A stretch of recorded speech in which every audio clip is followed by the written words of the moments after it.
বিধান বন্ধু এই যে কথা বলতে পারে তাকে আমি ওনার উপরে কষ্ট করে দেব না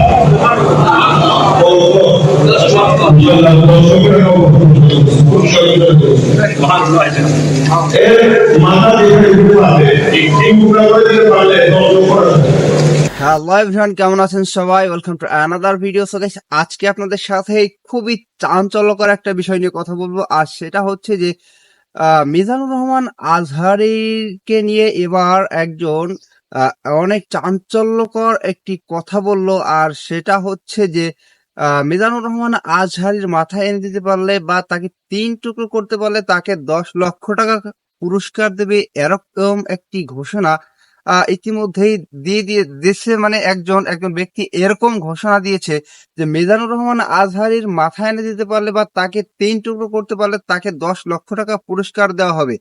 এই বিতর্কিত বক্তব্যকে ঘিরে বর্তমান সোশ্যাল মিডিয়ায় চলছে বিভিন্ন ধরনের আলোচনা সমালোচনা। কেন এই বিতর্কিত বক্তব্য দিলেন তিনি? এমনকি আমরা জানি যে মিজানুর রহমান আজহারীকে নিয়ে ইতিপূর্বেও অনেক ধরনের আলোচনা সমালোচনা হয়েছে বাংলাদেশে। পূর্ববর্তী সরকার থাকাকালীন অবস্থায় তিনি চাপে ছিলেন কোন একটা বিষয়, যার কারণে তিনি বাংলাদেশে ছিলেন না, তিনি বাংলাদেশের বাইরে ছিলেন। সাম্প্রতিক সময়ে তিনি বাংলাদেশে এসেছেন এবং বিভিন্ন অঞ্চলে, বাংলাদেশের বিভিন্ন অঞ্চলে তিনি প্রোগ্রাম করছেন। এই সময় অন্তর্বর্তীকালীন সরকার এখন রাষ্ট্র পরিচালনা করছেন এবং এই সময় তিনি বাংলাদেশে আছেন এবং বাংলাদেশের বিভিন্ন অঞ্চলে তিনি তার প্রোগ্রামগুলো করছেন। এবং তার বক্তব্যকে ঘিরে, মিজানুর রহমান আজহারীর বক্তব্যকে ঘিরে অনেক সময় আলোচনা সমালোচনা হয়েছে। তবে বাংলাদেশের তরুণ সমাজ, যুব সমাজ বা বাংলাদেশের অনেক মানুষই মিজানুর রহমান আজহারীকে ভালোবাসেন, আর তা বিশেষ করে আলেম যারা আছেন হুজুরদের বক্তব্যের মাধ্যমেই তরুণ সমাজ ইসলামের প্রতি আকৃষ্ট হয়। এবং এই যে উস্কানিমূলক বক্তব্য, এটা সাধারণ মানুষ কখনোই হুজুরদের কাছ থেকে আশা করে না, এবং তার এই বক্তব্য তার যারা অনুসারী আছে তাদের প্রতি একটা প্রভাব ফেলবে। তারা হয়তো বা চেষ্টা করলেও করতে পারে মিজানুর রহমান আজহারীকে হত্যা করার, যদিও হয়তোবা এটা সম্ভব নয়। তারপরও এই যে উস্কানিমূলক বক্তব্য দিয়েছে, এটার কারণে বর্তমান সোশ্যাল মিডিয়া এবং সোশ্যাল মিডিয়া ছাড়া মানুষের মুখে বিভিন্ন ধরনের কথাবার্তা শোনা যাচ্ছে এই বিষয়টা নিয়ে।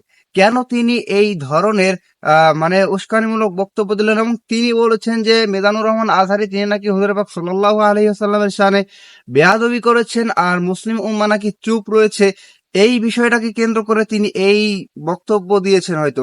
সো গাইস, কথা না বাড়িয়ে চলে যাবো আমরা সরাসরি স্ক্রিন, এবং বিস্তারিত থাকছে সম্পূর্ণ ভিডিও জুড়ে। সম্প্রতি আলামিন হাশমি দরবার শরীফে আয়োজিত এক উরুসে পীর সাদিকুর রহমান হাশমি বিতর্কিত বক্তব্য দিয়েছেন।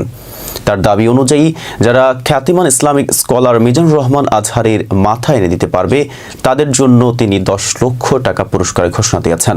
তার এমন বক্তব্য সামাজিক এবং ধর্মীয় মহলে ব্যাপক আলোচনা এবং সমালোচনার জন্ম দিয়েছে।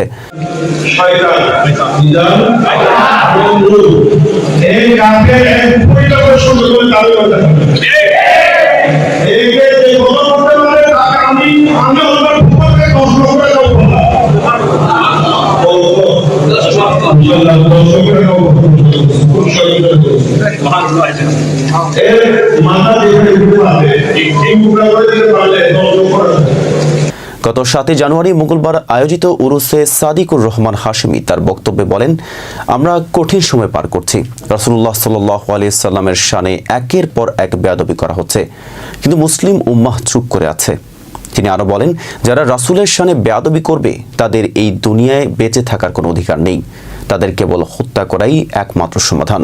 এরপরে তিনি বলেন, মিজানুর রহমান আজহারী একজন শয়তান, তার কুফরি সম্পর্কে যে সন্দেহ করবে তারও ঈমান থাকবে না। আমি ঘোষণা করছি তার মাথার বিনিময়ে 10 লক্ষ টাকা পুরস্কার দেওয়া হবে। কেউ যদি তাকে 3 টুকরো করে দিতে পারে তাকেও একই পুরস্কার দেওয়া হবে। তার এমন বিতর্কিত বক্তব্যের পরই এখন আলোচনা সমালোচনা তুঙ্গে। মিজানুর রহমান আজহারী বাংলাদেশে একজন বিখ্যাত ইসলামিক বক্তা।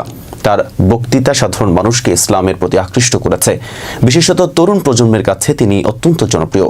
তবে তার বক্তব্যের কিছু অংশ নিয়ে বিতর্ক রয়েছে। বিশেষ করে রাসূলুল্লাহ সাল্লাল্লাহু আলাইহি সাল্লামের বিষয়ে তার কিছু বক্তব্যের কারণে কিছু ইসলামিক আলেম তার সমালোচনা করেন। পূর্ববর্তী সরকারের আমলে তার উপর চাপ সৃষ্টি হলে তিনি দেশ ছাড়তে বাধ্য হন। সম্প্রতি আওয়ামী লীগ সরকারের পতনের পর তিনি দেশে ফিরে এসে পুনরায় ইসলামিক প্রোগ্রামে বক্তৃতা দেওয়া শুরু করেন। তার ফিরে আসা অনেকের জন্য আশার আলো জাগালেও কিছু মাজারপন্থী তার বিপক্ষে অবস্থান নিয়েছেন। এদিকে সাদিকুর রহমান হাশেমীর এই বক্তব্য সামাজিক যোগাযোগ মাধ্যমে ব্যাপক প্রতিক্রিয়া সৃষ্টি করেছে। অনেকেই তার বক্তব্যকে উস্কানিমূলক এবং অপরাধযোগ্য বলে আখ্যা দিয়েছেন। অনেকে বলেছেন, একজন ইসলামিক ব্যক্তিত্ব হয়ে এমন খুনের উস্কানি দেওয়া সম্পূর্ণ অগ্রহণযোগ্য। বাংলাদেশের আইন অনুযায়ী এমন বক্তব্য স্পষ্টতই অপরাধমূলক। এটি সরাসরি সহিংসতাকে উস্কে দেয় এবং সামাজিক অস্থিরতা সৃষ্টি করতে পারে। ধর্মীয় নেতাদের দায়িত্ব হলো সমাজে শান্তি এবং স্থিতিশীলতা বজায় রাখা, কিন্তু যখন তারা এমন বক্তব্য দেন তখন তার সমাজে বিভেদ এবং সহিংসতার জন্ম দেয়। এ বিষয়ে আইনশৃঙ্খলা রক্ষাকারী বাহিনী কি পদক্ষেপ নেয় এখন তাই দেখার বিষয়। বাংলাদেশের মতো একটি বহুজাতিক ও ধর্মীয়ভাবে সংবেদনশীল দেশে ধর্মীয় নেতাদের এমন উস্কানিমূলক বক্তব্য কোনোভাবেই গ্রহণযোগ্য নয়। ধর্মীয় বিষয় নিয়ে কোনো বিভাজন বা সহিংসতা যাতে সমাজে প্রভাব ফেলতে না পারে সেটি নিশ্চিত করা সবার দায়িত্ব। শান্তি এবং সহনশীলতা বজায় রেখে ইসলামের মহান বার্তাকে প্রতিষ্ঠা করাই হোক আমাদের লক্ষ্য। গাইস, আপনারা সম্পূর্ণ ভিডিওটি দেখলেন এবং এই ভিডিও সম্পর্কে আপনাদের মূল্যবান মতামত অবশ্যই কমেন্ট বক্সে জানিয়ে যাবেন। দেখা হবে আপনাদের সাথে অন্য কোনো ভিডিওতে। ভালো থাকবেন, সুস্থ থাকবেন। আল্লাহ হাফেজ।